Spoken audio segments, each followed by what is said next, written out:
And they suggested... Good afternoon, Earth. This is Adam Sturch broadcasting from the Mushroom Mansion House, New Mexico, working on oil painting Olympus. David Felix. Okay, I'm just doing a little detail tightening today. I've got a little bit of a deep red mixed up to shadow the angel, a little bit of ultramarine, French ultramarine blue to shadow the figure with the sword and his sword, and then a little bit of Payne's gray mixed with some deep red to do some shadows on the feathers of the wings of the Pegasus. And then see what I do after that. Here we go. In fact, there was plenty of evidence that it was beginning to happen.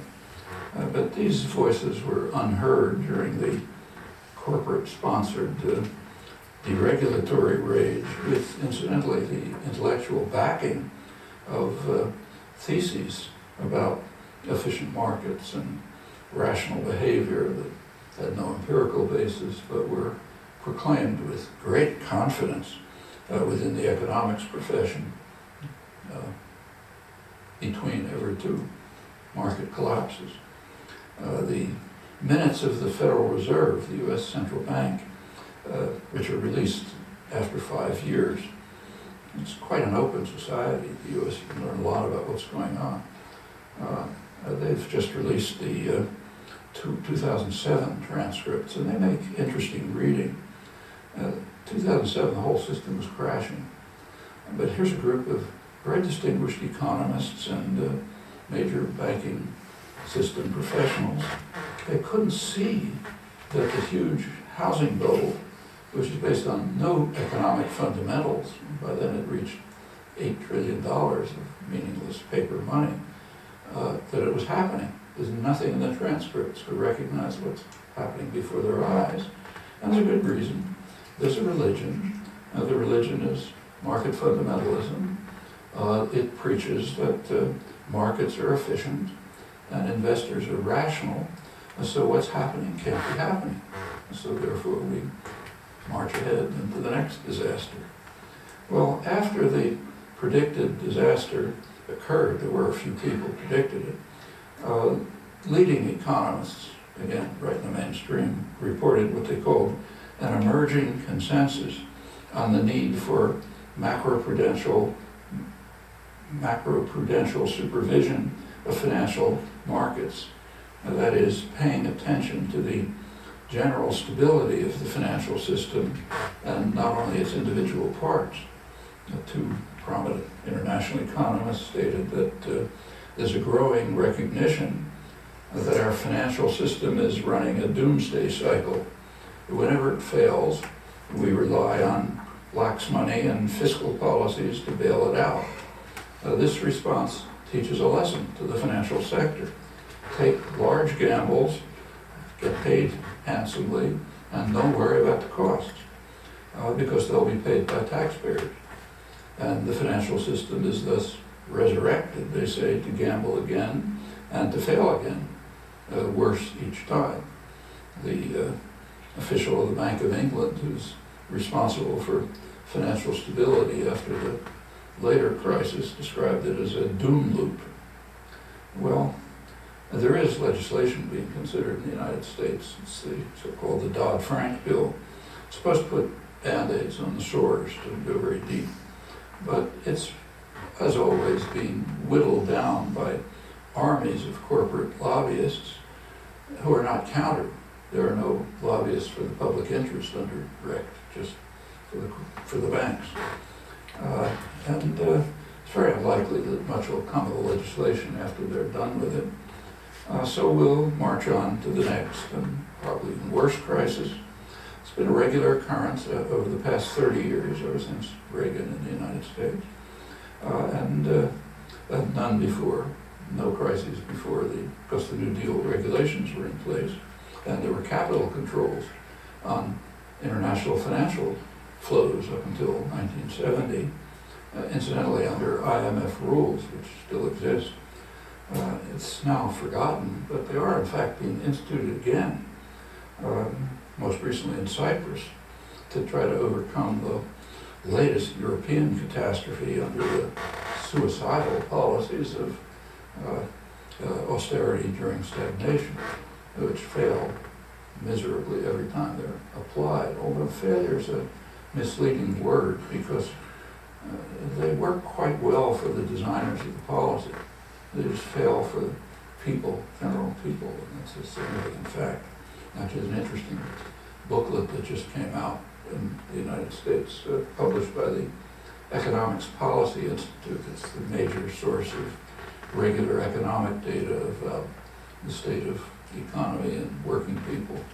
The pamphlet's called Failure by Design.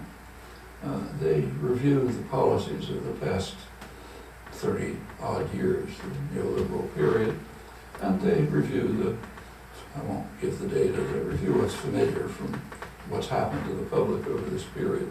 The enormous, tremendous concentration of wealth, way at the top tenth of 1%, stagnation or decline for the large majority, a deterioration of relatively weak benefit systems, and so on. The pamphlet's called Failure by Design. But they point out design, because there always were alternative policies, well-known ones. But they point out that it's a class-based failure. For the designers, it's a fantastic success.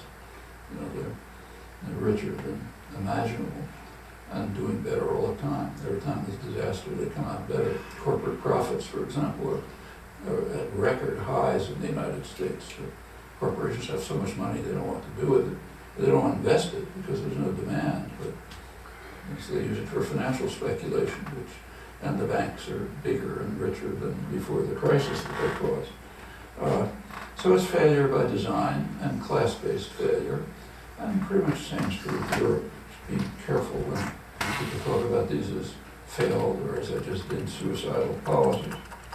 Well, there's a far more serious example of the danger of ignoring externalities, the ones that are dismissed to a footnote under market fundamentalist doctrine, and that's the environmental catastrophe. Here, the externality that's ignored is the fate of the species, and in this case, there's no one to run to, cap in hand, to be asked to be bailed out. Taxpayer can't help on this one. Well, these consequences have very deep roots in Recht and its guiding doctrines, which also dictate that the masters will make major efforts to escalate the threats, even though they're quite aware of them. Again, institutional fact.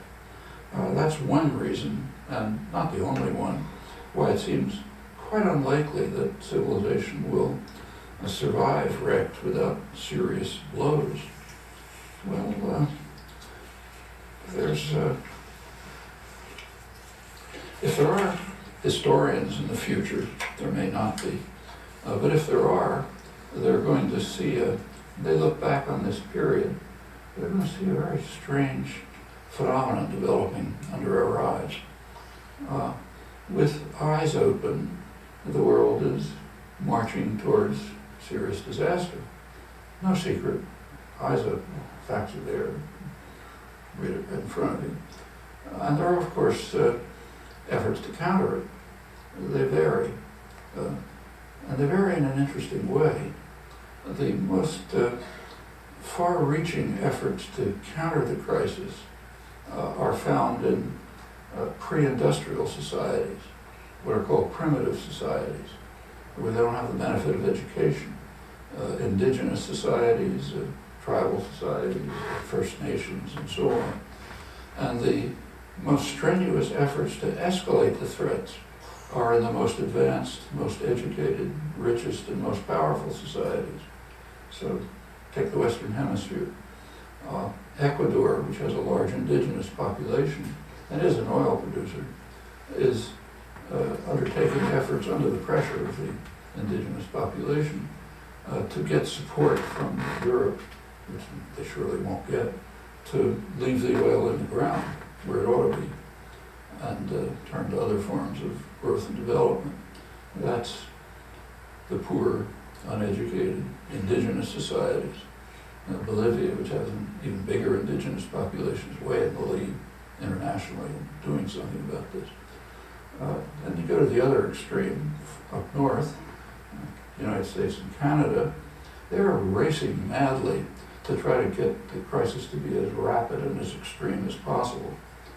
That's what's called, you read the enthusiastic, euphoric reports about a century of energy independence, which are all over the newspapers, including the financial newspapers, and both political parties agree it's really a great thing. We're going to have 100 years of energy independence by trying to get every drop of fossil fuels out of the ground, including things like Canadian tar sands, which are extremely damaging to the environment, the local and, in fact, global environment. But we got to do that. And the energy independence is totally meaningless.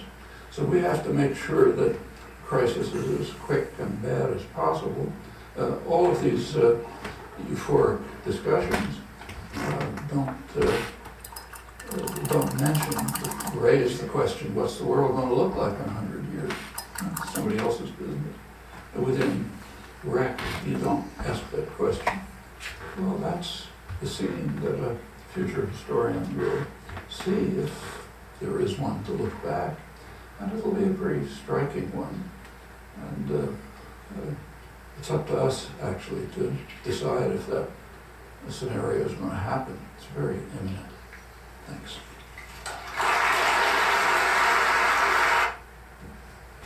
As valuable as my DMT experiences have been, I feel that there's a lot more enduring value, really, in this folk technology, which stretches it out and makes it a navigable space. Our whole Western, European-derived tradition of distilling alcohols and isolating chemicals and making everything stronger and taking it out of nature and putting it into the biggest punch that we can. I don't think that generally that's the most useful way. I think there's a reason that cultures have learned to turn a 5-minute experience into a 5-hour experience. It seems to me that ayahuasca has had a plan, and that it's reached out into the world and brought DMT into many, many thousands of lives and a much bigger canvas than it had reached for the last 10,000 or however many years. And it's done it very rapidly, and it's done it with more to go with it.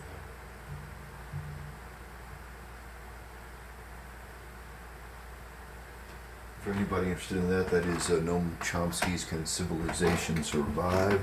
2016 lecture, I believe. That was just posted to my Noam Chomsky playlist, currently being re-edited in its entirety on my YouTube channel. Hold on one second. I'm going to put on something else and continue with this for a few minutes.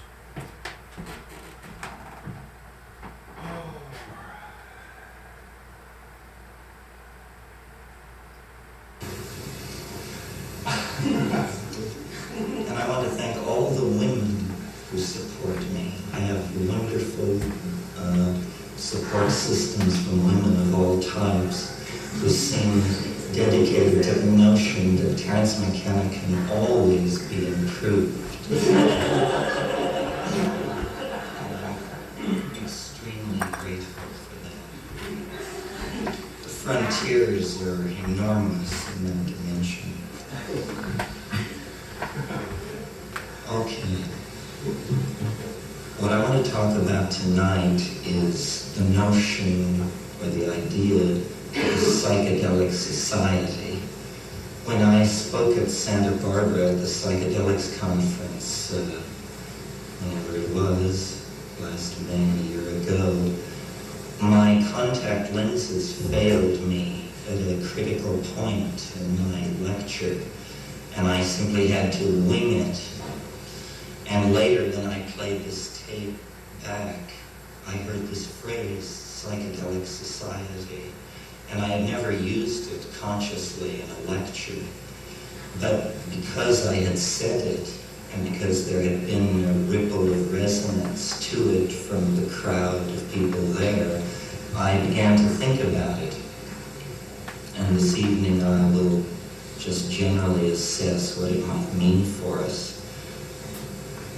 I'm definitely a pioneer in this field. I'm sure you're all familiar with the book Megatrends, which is making quite an impression at the moment. Well, Megatrends nowhere mentions the imminent transformation of human society through the application of psychedelic drugs. I don't know what they were thinking.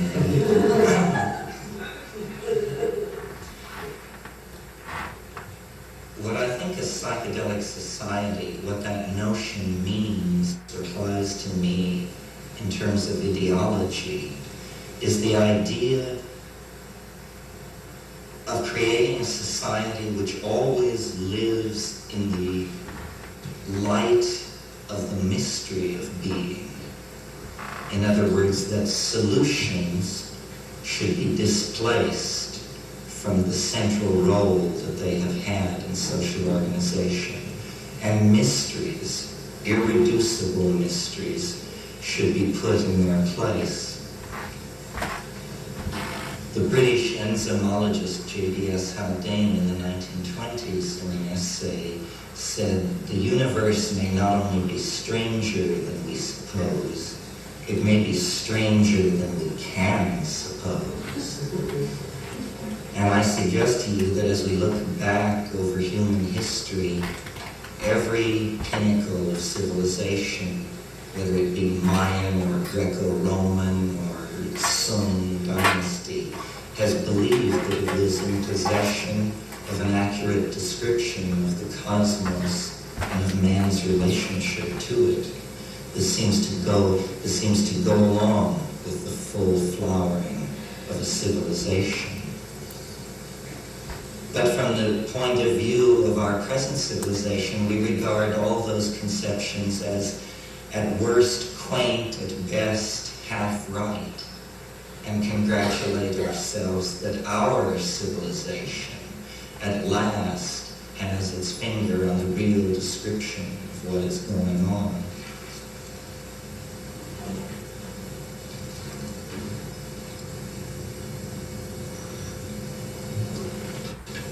Mixing up a little sap green But I think to adjust that as well. that this is not true, and that actually what blinds us or what makes historical progress very difficult is our lack of awareness of our ignorance, and that beliefs should be put aside, and that a psychedelic society would abandon belief systems for direct experience.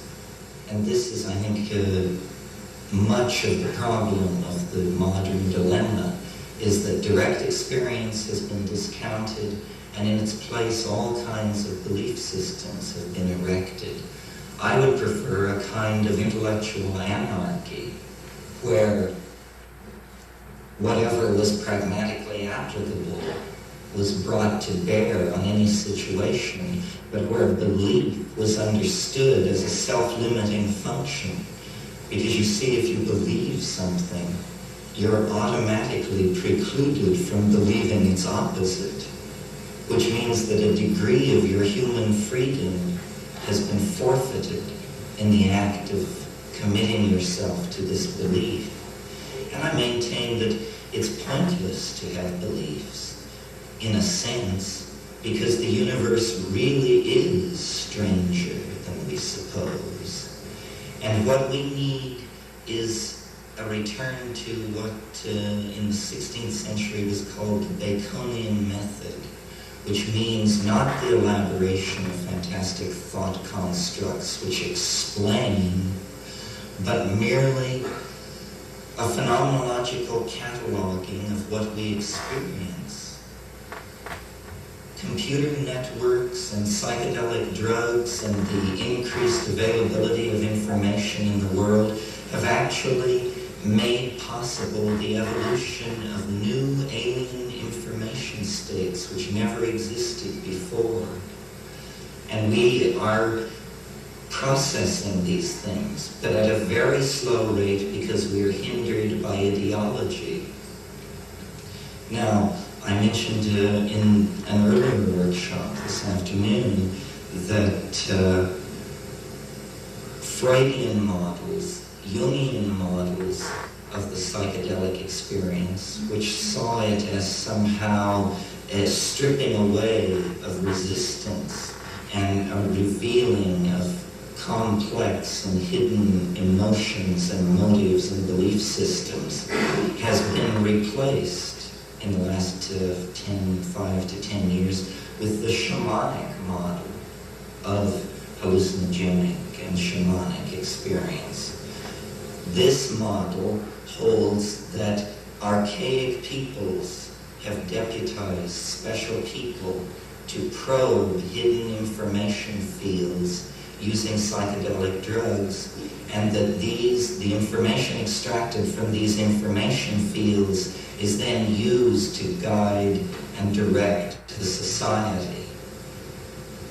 Now, I'm interested in this second model and spend time in the Amazon and am familiar with the operational mechanics of shamanism and shamanic personalities and that sort of thing.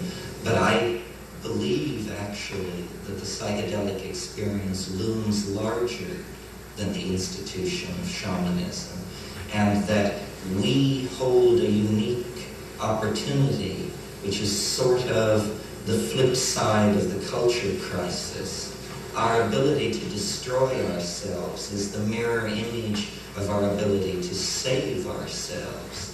And what is lacking is a clear vision of what should be done. What should be done is certainly not the accumulation of ever larger nuclear arsenals and the promotion of all kinds of primate game playing of the sort that Tim Leary is well versed in denouncing. What needs to be done is that fundamental ontological conceptions about reality have to be remade. We need a new language, and in order to have a new language, we must have a new reality. It's almost a kind of Ouroboros equation or a bootstrap situation. A new reality will generate a new language. A new language will fix a new reality and make it part of this reality. These psychedelic drugs can be conceived of as points on an informational grid. They provide new perspectives on reality. And it is when you connect all the points of perspective that you have on reality that a reasonably applicable model of it begins to appear. And I think this reasonably applicable model, what Wittgenstein called something which is true enough, is what we're looking for. The true enough mapping of experience onto theory is what we're looking for. But experience must be made primary. The language of the self must be made primary. And anarchy carries this responsibility even when it's only political anarchy. What I'm advocating is that we each take responsibility for the cultural transformation by realizing that it is not something which will be disseminated from the top down. It is something which each of us can contribute to by attempting to live as far into the future as possible. You know, we must get rid of the conceptions of the 40s, the 50s, the 60s, the 70s, the 80s, the 90s. We must smear the historical moment and become exemplars of the humanity of the end time. And those of you who attended my lecture this afternoon about time know that I believe that liberation, or let's even say decency, as a human quality, is an actual resonance and anticipation of this future perfected state of humanity. We can will the perfect future into being by becoming microcosms of the perfect future. and no longer casting blame outward on institutions or hierarchies of responsibility and control, but by realizing that the opportunity is here, the responsibility is here, and the two may never be congruent again, and the salvation of your immortal soul may depend on what you do with the opportunity. Amen. So what do you do with the opportunity? What does it mean to say in operational terms, live as far into the future as you can live? It means taking a position vis-a-vis this emergent hyperdimensional reality. It does not necessarily mean becoming a psychedelic drug user yourself, but it means admitting to yourself the possibility. And if you feel the heroic potential within yourself to be one of the experiencers, one of the pioneers, then you know what to do. If, on the other hand, you fear to be lost in the abyss, you fear what William Blake called falling into eternal death, falling from the spiral of being, which connects one reincarnation to another, and falling into the realm of eternal death, then you orient yourself towards the psychedelic experience, towards the psychedelic phenomenon as a source of information. A mirror image of the psychedelic experience in hardware are computer networks. Computer networks, paradoxically enough, are a deeply feminizing influence on society, where in hardware, the unconscious is actually being created.